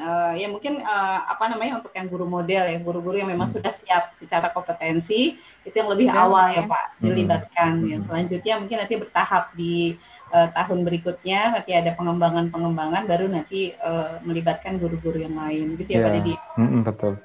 Yang penting kita punya targetan bahwa ini terus menerus bergerak nih, lingkarannya dari kecil membesar gitu, sehingga semuanya nanti akan kebagian pastinya. Saya kira begitu. Karena ini proses belajar, saya mencermati bahwa proses yang kita lakukan adalah proses belajar, berkembang dan bertumbuh. Saya kira ini adalah inisiatif organisasi yang sangat baik begitu ya Bu Ruqayyah dan kawan-kawan sekalian, sehingga memang kesepahaman ini harus dipahami oleh segenap stakeholder. Tidak bisa tim IT doang gitu, atau misalkan wakakurnya doang gitu, kasihan gitu kalau di dalam karena ini membangun sistem, the whole system ini harus semuanya ada yang jadi kiper, ada yang jadi pemain bertahan, ada yang jadi striker, semuanya satu tim nih, gitu. Kerjaan lembaga ini ibaratnya, gitu kira-kira Bu.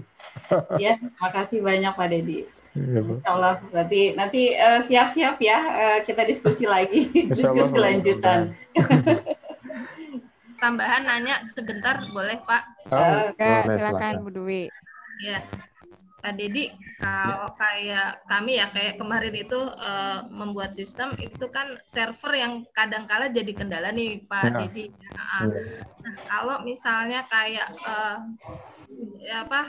keuntungannya kalau menggunakan server untuk LMS ini, apakah harus gimana gitu? Hardware atau software ya gitu. Server cloud yang lebih baik atau kita punya sendiri gitu untuk maintain untuk membangun LMS ini. Oke. Gitu, Pak. Baik, ini sudah lebih teknis ya Bu Dwi ya. Karena nanti ujung-ujungnya pembiayaan ya Bu. Baik, ada dua mode. Mode pertama kalau hardware-nya kita bisa miliki sendiri, otomatis hal-hal terkait di dalamnya kita juga bisa punya privilege lebih besar di situ. Jadi misalkan kita punya server sendiri, ditempatkan di Ummul Qura gitu ya, Ya, itu privilege kita jadi lebih terjamin, dan kemudian kita juga lebih leluasa ya ngatur alokasi memori, alokasi teknis dan seterusnya gitu ya. Cuma di sisi lain kita juga harus aware juga dengan maintenance-nya. Karena kita punya server, Bu, itu juga harus memastikan misalkan ini lebih teknis banget ini, koneksi internet di situnya proper atau tidak, kapasitas hardware-nya sudah memadai atau belum gitu kan. Dan bahkan seperti kayak suhu ruangan itu juga harus kita perhatikan. Karena kalau kita ingin long lasting ya yaitu tadi server itu harus dirawat sebagaimana kita merawat kayak punya rumah sendiri gitu loh, yang harus dipel, dan seterusnya, kira-kira gitu, diopenin gitu. Itu mode pertama. Mode kedua, sebenarnya makin ke sini kan layanan-layanan yang sifatnya cloud computing, yang dia sifatnya bisa mensupport ya lembaga-lembaga pendidikan dalam rangka mengelola sistem bisnisnya sendiri, itu cukup melimpah. Kalau di Google itu ada Google Cloud Service, itu ada. Berikutnya kalau Microsoft dia punya Azure gitu ya. Saya lihat juga beberapa dari mereka sudah punya jaringan yang ada di Indonesia. Bahkan servernya ada di Indonesia. Jadi kita nggak perlu mengakses jauh sampai ke Amerika atau Singapura. Di Indonesia, di Jakarta tuh Google bulan apa kemarin ya? Bulan April kalau nggak salah, mereka sudah punya kantor bahkan di Indonesia, Google. Ataupun ada juga teman-teman di Indonesia ini yang dia memiliki ya itu tadi macam cloud, tapi dia VPS, virtual private server misalkan. Itu bisa digunakan juga dalam rangka untuk membantu kita mengoptimize ya sistem gitu ya, sehingga energi kita nanti lebih banyak di LMS-nya dan perencanaan learning sistemnya, Bu, bukan di hardware-nya lagi. Dan sistem ininya ya paham kan maksud saya kan. Jadi kalau di satu sisi kalau kita pengen ngerumat rumah sendiri tadi kayak gitu, jadi energi kita akan ada di banyak tempat itu dan segala macam. Kalau yang ini mungkin energi kita nanti akan lebih banyak di pengelolaan pembelajarannya. Ya, gitu. Pak ya. Bang, pemeliharaannya kita disibukin sama ini alatnya begini lagi gitu ya. Nah, ya kayak mati misalkan, itu juga nggak bisa diakses. Selama masih hidup di Indonesia, Bu, harus siap dengan listrik mati. Tapi kalau di teman-temannya apalagi Google gitu ya, terus berikutnya layanan hosting yang sudah menyiapkan itu kan mereka sudah merawat itu sedemikian rupa. Sehingga kita listrik mati di Depok karena server itu ada di Jakarta dan itu ada di data center, sehingga sudah ada yang ngurusin hal-hal itu semua gitu. Kita tinggal ibaratnya pakai gitu. Mirip kayak kita ngerental mobil, Bu. Kita mau liburan nih besok, mau pinjam mobilnya apa? Oh, Innova. Ya kan itu mobil udah bersih gitu kan, udah diservis, kita tinggal gitu, tinggal jalan. Kira-kira gitu. Tapi kalau punya mobil sendiri juga boleh. Tapi ya setiap bulan kita harus ganti oli, gitulah kira-kira analoginya, Bu. Aduh. Maintenance-nya ya Pak ya. Baik, terima kasih. Alhamdulillah sudah bergabung dari tadi ya Ibu Hajah Edwi Astuti, pengurus harian. Ibu Edwi, saya sapa terlebih dahulu. Apakah standby Bu Edi?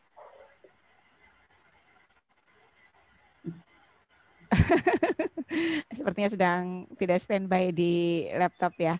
Baik, alhamdulillah Bu Hajah Ruqayyah, masih ada waktu sebenarnya atau masih ada lagi yang ingin menyampaikan atau bagaimana? Sudah sih Bu, kebetulan Pak Dedi juga ada agenda berikutnya Pak Dedi. Oke, baik. Ya. Paling nanti setelah sesi Pak Dedi, yang lain mungkin stay dulu, ada beberapa yang ingin kita diskusikan lanjutannya ya. Baik. Ya, terima kasih sekali lagi kami ucapkan kepada Pak Dedi Afrianto MPD untuk sharing tentang e-learning-nya. Ya, mohon maaf lahir batin. Ini sebagai awalan sebenarnya ya Pak ya. Mudah-mudahan nanti jika memang tahapan selanjutnya seperti apa, mungkin nanti Ibu Kabak yang akan menyampaikan kembali. Dan teman-teman, wajah bingung menjadi sebuah pertanda bahwa kita sedang berpikir. Iya, Masya Allah. Apa yang harus dilakukan?